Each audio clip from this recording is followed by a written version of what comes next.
Coming up on Lakefront News, a huge protest against immigration law SB 4. Plus, find out how many coins were removed from an alligator's stomach by zoo personnel. Lakefront News starts right now.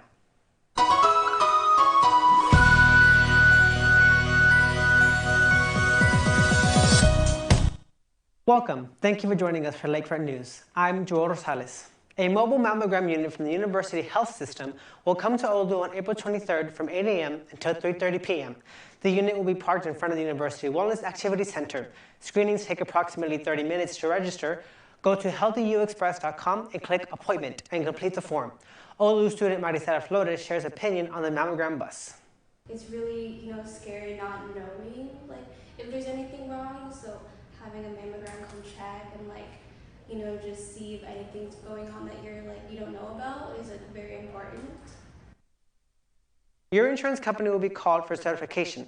The radiology department will be called within 3 to 5 business days to verify available appointment times. Olu's new advertising/branding campaign is set to launch. The campaign also includes a search engine marketing strategy. Olu's new advertising branding campaign is set to launch on local television stations, streaming services, through digital display, and social media platform ads. With the tagline, Reflection of You, the campaign aims to raise awareness of the university and academic programs. Developed by advertising legend Lionel Sosa, known for successful campaigns at various levels, including other Catholic higher education institutions. To view some of the campaign spots, visit the branding page on the university website. The annual volunteer and internship fair is set to take place on February 29th from 11:30 a.m. to 2 p.m. in the mall area. The Center for Service Learning and Volunteerism and the Wharton School of Social Service will host more than 20 nonprofits for this event. If you have any questions about the event, please contact Kelsey Penn at kepenn@olusa.edu. More than 100 demonstrators took to the streets in El Paso, Texas, to protest a controversial immigration law. The law, known as SB 4, makes entering Texas illegally a state crime. It also grants local and state law enforcement the power to arrest migrants. State judges will also have the ability to issue orders to remove them to Mexico. Governor Greg Abbott says his state has a right to protect itself against the president's border policies. But opponents say the law violates civil rights. The law is set to go into effect on March 5th. Meanwhile, a federal judge in Austin expressed skepticism over the law during a hearing February 15th. The judge was hearing oral arguments over a motion for preliminary injunction to block the law and will give his ruling soon. The body of a missing 11-year-old girl in Texas was found Tuesday, February 20th. Audrey Cunningham was reported missing February 15th and last seen heading to catch the school bus, but she never made it onto the bus or school. A tragic ending to a search that's rocked the community of Livingston, Texas for nearly 2 weeks. My heart aches with this news, and I express with my deepest sympathies and condolences to everyone who knew, who cared for, and loved Audrey. After a days-long search, her body was found in Trinity River after authorities lowered the water level so divers could reach the area.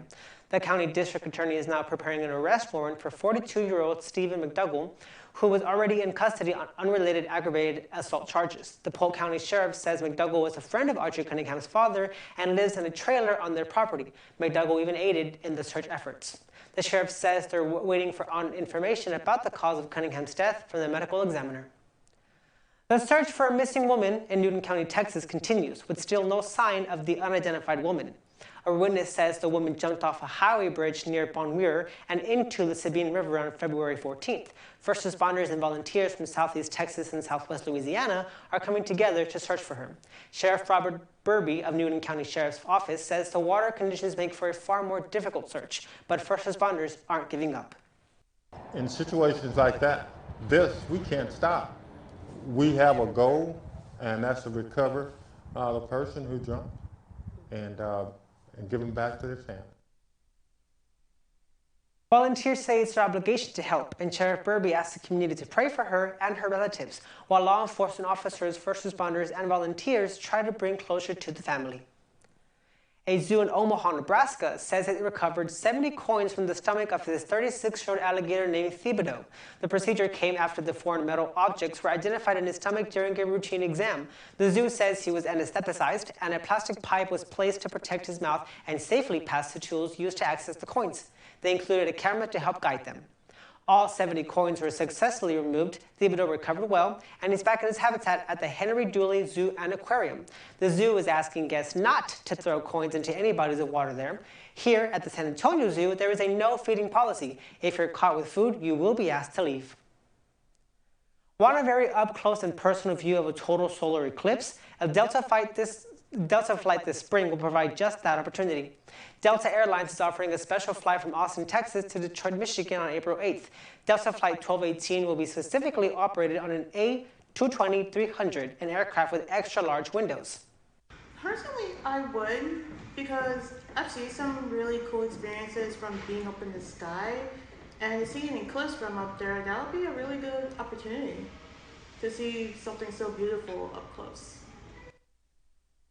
The flight is timed for the best chance of safely viewing the solar eclipse at its peak, spending as much time as possible directly within the path of totality.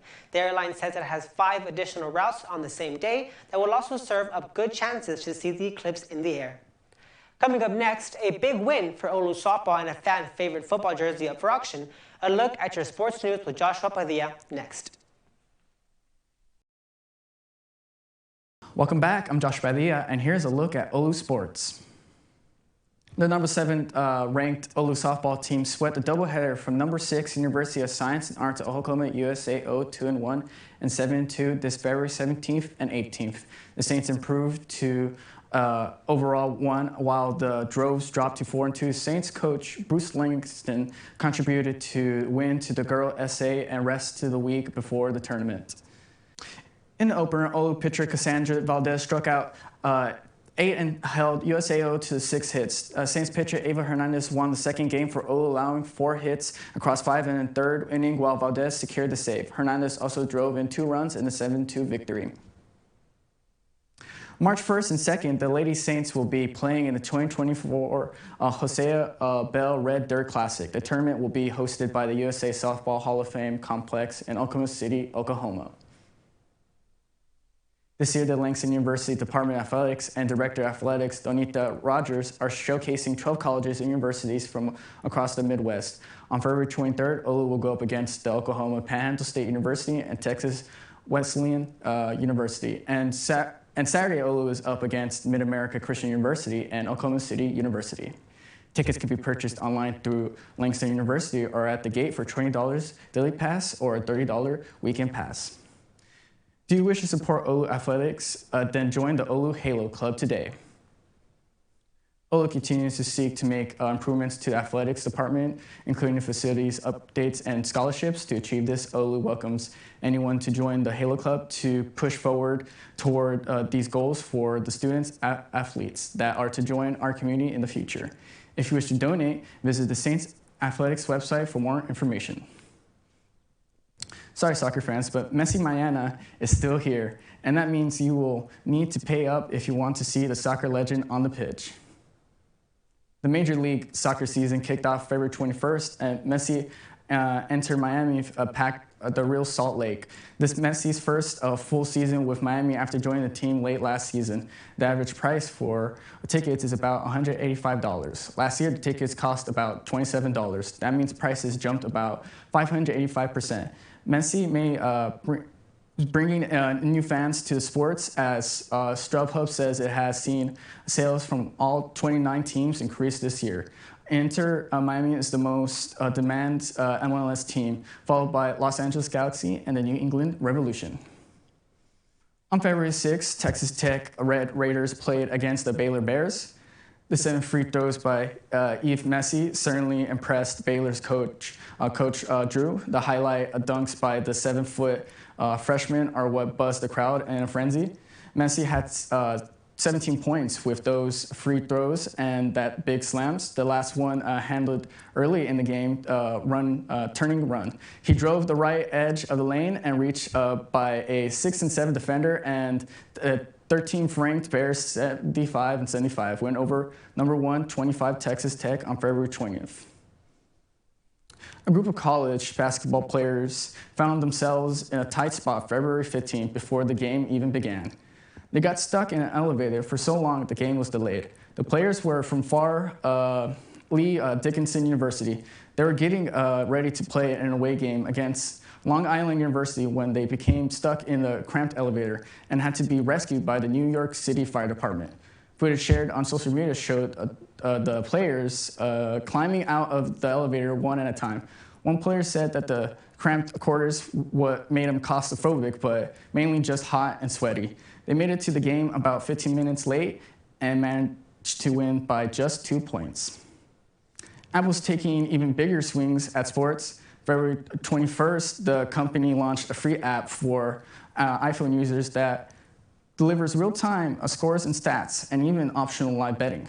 Apple Sports will offer live data from the NBA to the NHL and MLS. During March Madness, it'll have real-time info for both men's and women's NCAA basketball teams. Apple also says other leagues will be added when the seasons begin, including the NFL and MLB. The app can alert users when a game is being broadcast, but will not stream games directly from the app. It's exciting news for sports fans, especially those with a busy lifestyle who will benefit from the convenience this app will provide. Pop culture's power couple is giving a garment to a good cause. A Kansas City Chiefs jersey autographed by Travis Kelce and Taylor Swift will be auctioned off for charity. The jersey also comes with a picture of the future NFL Hall of Famer and the singer-songwriter. Right now, the current price tag is more than $3,000. The Guelph Wish Fund for Children is offering the signed shirt. The Ontario-based organization raises money for low-impoverished children with major illnesses or life-altering injuries. Bidding, which can be done in person or online, ends February 24th. Coming up next, is flu season over? Will medical experts be able to detect cancer in dogs sooner than expected? Stay tuned for a look at your health news.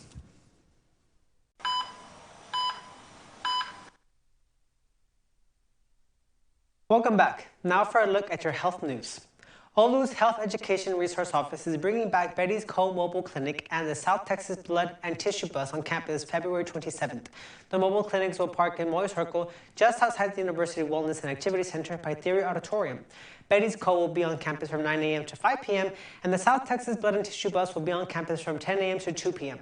If you have any questions, please email them to wellnesscenter@olusa.edu. An Alabama Supreme Court ruling has declared embryos are children and entitled to all legal protections just as a fetus in the womb. The ruling comes after a 2022 lawsuit was filed by 3 couples who claim a patient at a Mobile, Alabama infirmary destroyed their embryos. This ruling raises a lot of questions for couples who are weighing options for infertility treatment and for doctors, nurses, and staff who care for those patients. Concerned if the physicians, the healthcare providers will be able to continue their care. People should be concerned about their future ability to get IVF treatment. The controversial ruling by Alabama Supreme Court could potentially block access to in vitro fertilization treatments for many across the state. It also overrules a lower court that previously said the embryos were not children. Several fertility advocacy groups say they fear this will make an already cost-prohibitive procedure even more expensive for many families. There's new help for people with multiple food allergies. On February 15th, the Food and Drug Administration approved Xolair, a medication that can help to lessen the severity of those allergic reactions. It works like this. Patients take an injection of Xolair once every 2 or 4 weeks. Then, if they accidentally ingest something they are allergic to, the reaction is milder. Xolair is not meant for the emergency treatment of allergic reactions. The drug was originally invented to treat allergic asthma. If you have ever had to call 911, then you know that every second counts. Combined, Brian Scott and Ben Caver have over 2 decades of experience as first responders. But even before we pulled in the driveway, we could see exactly where we were going due to this locator bulb. But in a growing community like Williamson County, sometimes there have been situations where the house number isn't visible, which is why Danny Couples, a paramedic with 35 years of experience, was interested in becoming the VP for the company that makes the locator 911 light bulb system. Couples says the idea came to the company after a child died in another state. Responders couldn't find the home in time, but since its launch, it's already made a difference. Scott and Caver believe the smart light bulb will continue to save lives. Too busy to work out during the week? That's not necessarily a problem, as long as you train hard on the weekends. A new study published in the journal Obesity found no significant difference between those who completed that time over the full week or the so-called weekend warriors who did it all on Saturday and Sunday. Researchers analyzed body fat on more than 9,600 people ages 20 to 59. They found nearly 800 weekend warriors and 3,200 regular exercisers had lower belly fat and lower waist circumference compared to the 6,500 people who didn't exercise. Like for me, it puts me in a routine. Like I wake up at the same time every day. I like work, class, and gym time. Like in my calendar, I have the week before I put gym and I put the time I'm gonna go each day, and I dedicate myself to do that each day. In fact, the weekend warriors who exercise hardest and longest had even lower abdominal fat. It's recommended that teens should sleep 8 to 10 hours a night, but health experts say many are getting far less than that, and it can have a significant impact on their health and even their development. Sleep is especially important for those who are still growing, teens. The CDC says youth who don't get enough sleep have a higher risk of obesity, diabetes, injuries, poor mental health, and problems with attention and behavior. Bedtime routines are also important. Going and getting up to roughly the same times every day helps. And part of the bedtime routine should be some wind down time, whether that's reading a book, taking a shower, or meditating. Our Lady of the Lake student Danielle Palacios says her night routine usually gets her a good night's sleep. I don't really have a set schedule of when I go to sleep. It's more just how I go to sleep. What I usually do is just read stuff on my phone, just plain black and white text. I don't look at pictures or social media, anything like that. Just plain black and white text until I feel tired enough to just knock out. Find something that allows you to relax before turning in. Avoid things like social media and bright lights, and soon you too will be knocking out. You go to the doctor when you don't feel well, right? But are you going when you feel fine? Health experts say routinely seeing a physician is a critical part of staying healthy. A persistent cough, a stabbing sore throat, a high fever, all reasons you may see the doctor. But even when you're healthy, you should go for a visit too. Dr. Matthew Goldman with Cleveland Clinic says seeing a doctor when you're healthy can help keep you that way.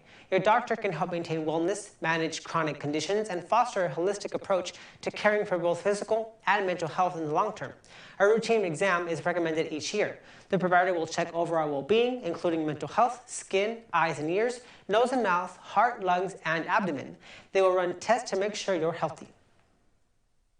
Routine screenings and immunizations help in early detection and prevention of disease. We identify risk factors that are common for chronic diseases, allowing for early intervention. Routine doctor visits can also help you stay on top of routine cancer screenings, including screenings for breast, cervical, colorectal, and lung cancer. You may wear one on your wrist, talk into one, or watch videos on them. Smart devices are all around us, but can they be used to accurately track your health? When it comes to your health, knowledge is power. Cardiologist Dr. Laxmi Mehta with the Ohio State's Wexner Medical Center says routine doctor visits can help with that, but she says patients also ask about their smart devices and whether they can be used to help.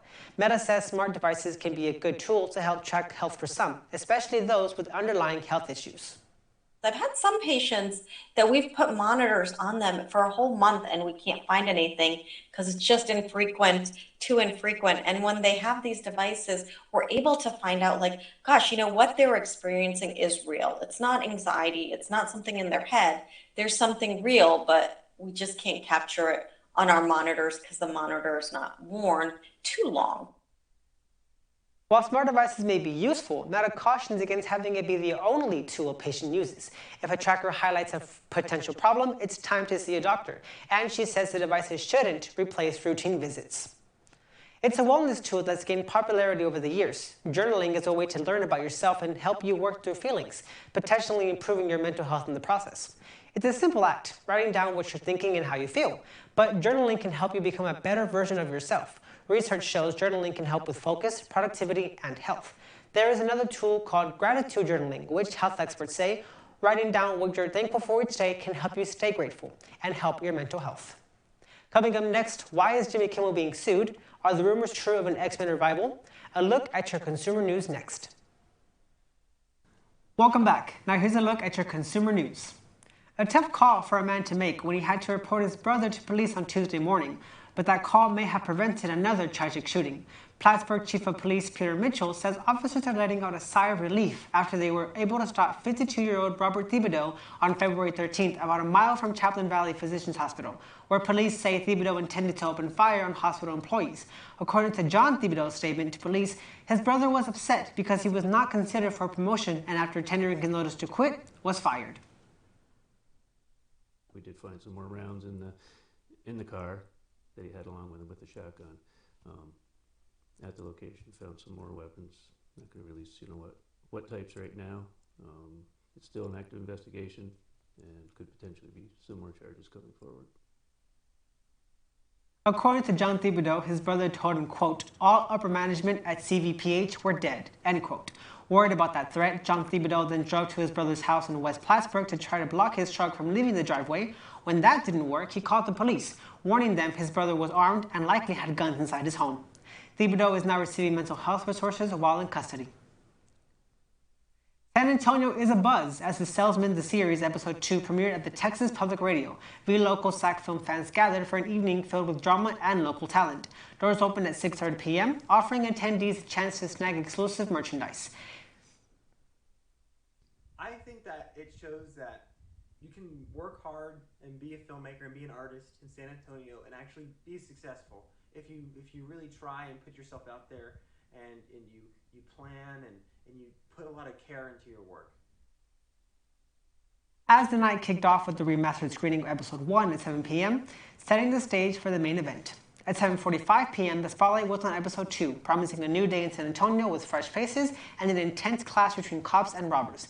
After the show at 8:45 p.m., there was an afterglow mixer where autographs and photos of the cast were available. This wasn't just a night of entertainment, but an opportunity to support our local film scene. Don't miss The Salesman, the series, episode 2. Josh, is it true that you were a big help in this? Yes, on the marketing end of things, I loved the posting, especially when it came to marketing, especially coming out of town. I'm actually not from here, so to really delve into that, especially as someone new in this, it was really exciting. It was a lot, but we got it done, and I was just real happy that I saw so many people that just wanted to see this project grow and just aspire to be something great. Fun fact, Amadeo is an alumni of Olu, and Amadeo, if you're watching this, I too am an actor. Hey, he's right here. Get him, hey, get him on, get him on. All right. Ex-Congressman George Santos is suing late-night host Jimmy Kimmel for allegedly duping him into making an appearance on his show. Santos claims Kimmel hid his identity when asking for appearances from the celebrity video sharing service Cameo. Kimmel then used the footage to mock the former congressman on his show, encouraging him to speak on bizarre topics. According to Santos, Kimmel sent him more than a dozen Cameo requests last December. The lawsuit alleges that Kimmel requested Santos' Cameo videos under a personal use license, which means the videos cannot be used for commercial or promotional purposes. He's seeking $150,000 in damages, and there has been no word from Kimmel's team on the lawsuit.